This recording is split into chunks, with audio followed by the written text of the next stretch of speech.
before. It is someone that Donald Trump was on The Apprentice with in season 5. Her name is Summer Zervos. Let's listen in.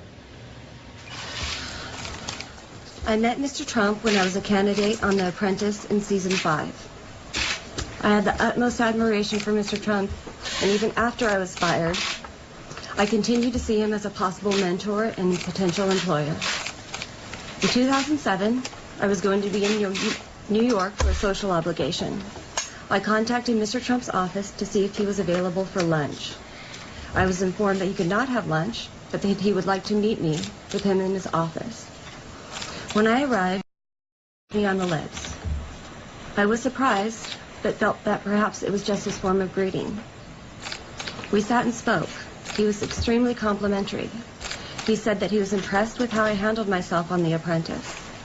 He said that he had never met anyone with my combination of being smart, attractive, and with the largest set of balls as I had. He said he would love to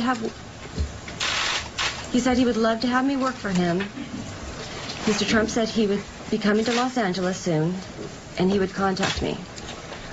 I felt as though I was reaching for my brass ring. I was very excited. I felt as though my dream of working for Mr. Trump might come true. As I was about to leave, he again kissed me on the lips. This made me feel nervous and embarrassed. This is not what I wanted or expected. He asked me for my phone number, and I scrawled it down with a marker. I left hurriedly and called a friend who lived in New York because I was upset by the kiss. I also called my parents to let them know what had happened.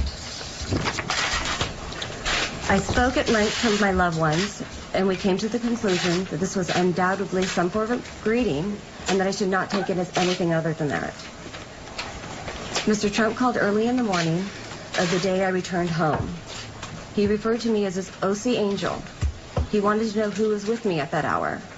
He scolded me about my penmanship because it was difficult for him to read my telephone number as I had written it for him. Even though he had called me, he concluded the call by asking me for my phone number. He then called again days later to let me know that he was coming to Los Angeles. He again called me after he had just landed in Los Angeles. He asked me to meet him that evening at the Beverly Hills Hotel and asked me where I would like to have dinner. When I arrived, the security guard greeted me at the hotel. He walked with me to greet Mr. Trump. I assumed we were going to a restaurant in the hotel. Instead, I was taken to a bungalow. The security guard opened the door, and I went in. I was standing in the entryway. To my left was a bedroom, and I saw Mr. Trump's clothes on the bed. I did not see him, but he greeted me with hello in a sing-song voice. It sounded like, hello. I thought the mistake had been made, and Mr. Trump thought he was speaking to someone he was more familiar with. I walked further into the living room, away from the bedroom, and sat down. I waited for about 15 minutes until Mr. Trump emerged. He had his suit on. I stood up, and he came to me and started kissing me open-mouthed as he was pulling me towards him. I walked away and I sat down in a chair. He was on a love seat across from me, and I made an attempt at conversation. He then asked me to sit next to him. I complied. He then grabbed my shoulder and began kissing me again very aggressively and placed his hand on my breast. I pulled back and walked to another part of the room. He then walked up, grabbed my hand, and walked me into the bedroom. I walked out. He then turned me around and said, "Let's lay down and watch some telly-telly." He put me in an embrace, and I tried to push him away. I pushed his chest to put space between us, and I said, "Come on, man, get real." He repeated my words back to me, "Get real," as he began thrusting his genitals. He tried to kiss me again with my hand still on his chest, and I said, "Dude, you're tripping right now," attempting to make it clear I was not interested. He said, What do you want?" And I said, "I came to have dinner." He said, "Okay, we'll have dinner." He paced around the room. He acted like he was a bit angry. He pointed out that someone had delivered a fruit basket. I felt that it was to show me how important he was. As we were waiting for dinner, I sat across the room from him as far away as possible. He started saying that he did not think I had ever known love or had ever been in love. I did not want to discuss my personal life with him. Then just before dinner arrived, he transformed into being all about business and began questioning me as though I was on a job interview. Dinner was delivered to the bungalow. When dinner arrived, he asked me to wait in a small room. I felt that he did not want the waiter to see me. After the table was set, he beckoned me to come out.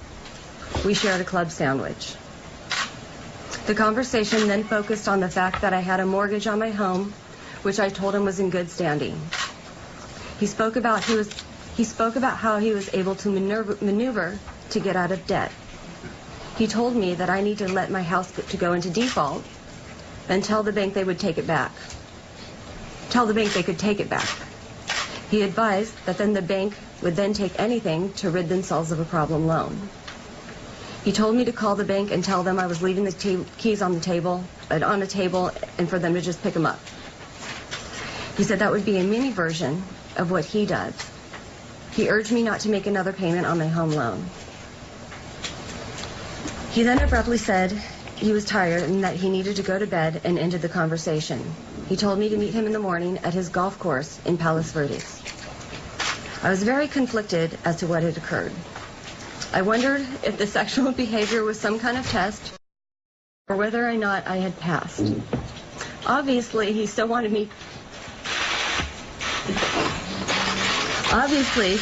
to talk to me about a job. Obviously, he still wanted to talk to me about a job, even though I had turned his sexual advances down. From the hotel, I drove straight to our family business to speak to my father, and he gave his advice. I decided to go to the golf course the next day. Mr. Trump introduced me to the general manager, and he gave me a tour. When I got back from the tour, Mr. Trump was not there. I never saw him again. Mr. Trump called a few days later to ask if I had called the bank as he had instructed. I told him that it was Christmas Eve and I had not done so as of yet. The general manager called me later that week and offered me a job at the golf course for half of what I had told Mr. Trump I was seeking in terms of salary. I called Mr. Trump and told him that I was upset and I felt that I was being penalized for not sleeping with him. Mr. Trump said that he was golfing and could not discuss it at that time. In a subsequent conversation about the job, Mr. Trump told me that I should never again use his private number and that if I wanted to reach him, I should contact him through his office. Even though Mr. Trump had sexually harassed me, I still wanted to get a job within the Trump organization. I felt that since I had made it clear to him that I was not interested in having a sexual relationship with him, that if he gave me a job, it would be based solely on merit, and we would be able to work together.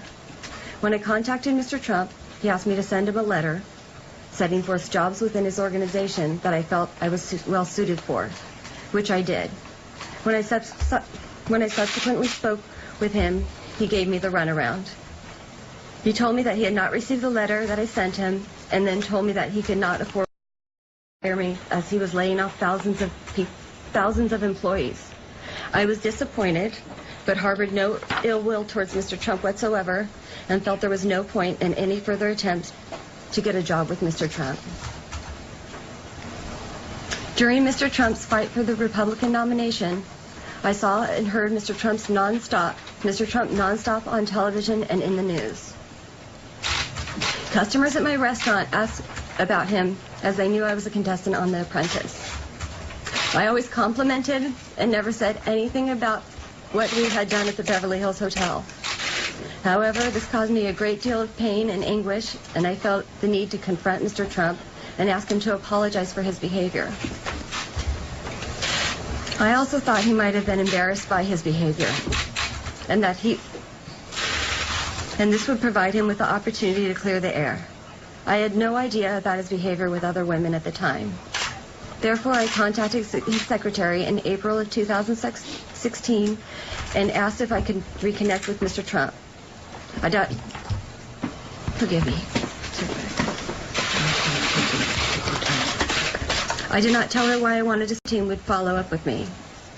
I then wrote his assistant an email on April 21st, 2016, asking her to send my email directly to Mr. Trump. In that email, I stated, "Your interest in me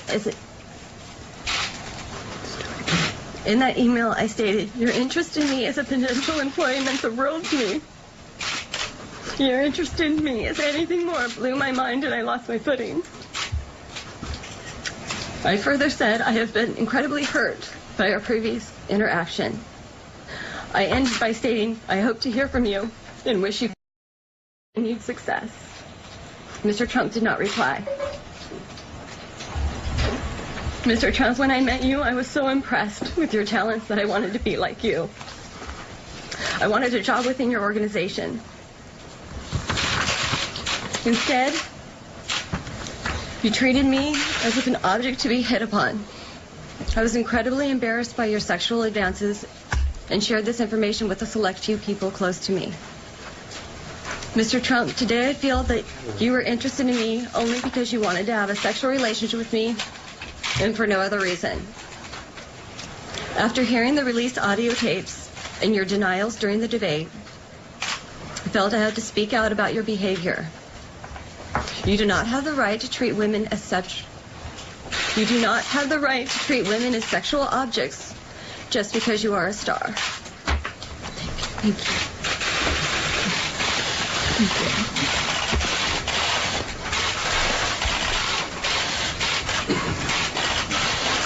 We've been listening to Summer Zervos. This is a woman who was a contestant on The Apprentice. She's appearing with Gloria Allred at an LA press conference where Summer Zervos is claiming that she suffered sexual harassment and unwanted sexual advances by Donald Trump. Again, she was on season 5 of The Apprentice. That aired in 2006 on NBC. She had said that in 2007 she had reached out to Donald Trump at the Trump Organization because she was coming to New York for a personal commitment where they met. She gave her telephone number. They then later met in Beverly Hills at the hotel where she said the first encounter of more untoward behavior happened by Donald Trump. Again, these are unsubstantiated claims that NBC News cannot verify. Again, she's legally presented by Gloria Allred right now, but Ari Melber is here with me, our chief legal correspondent. So Ari, explain the level of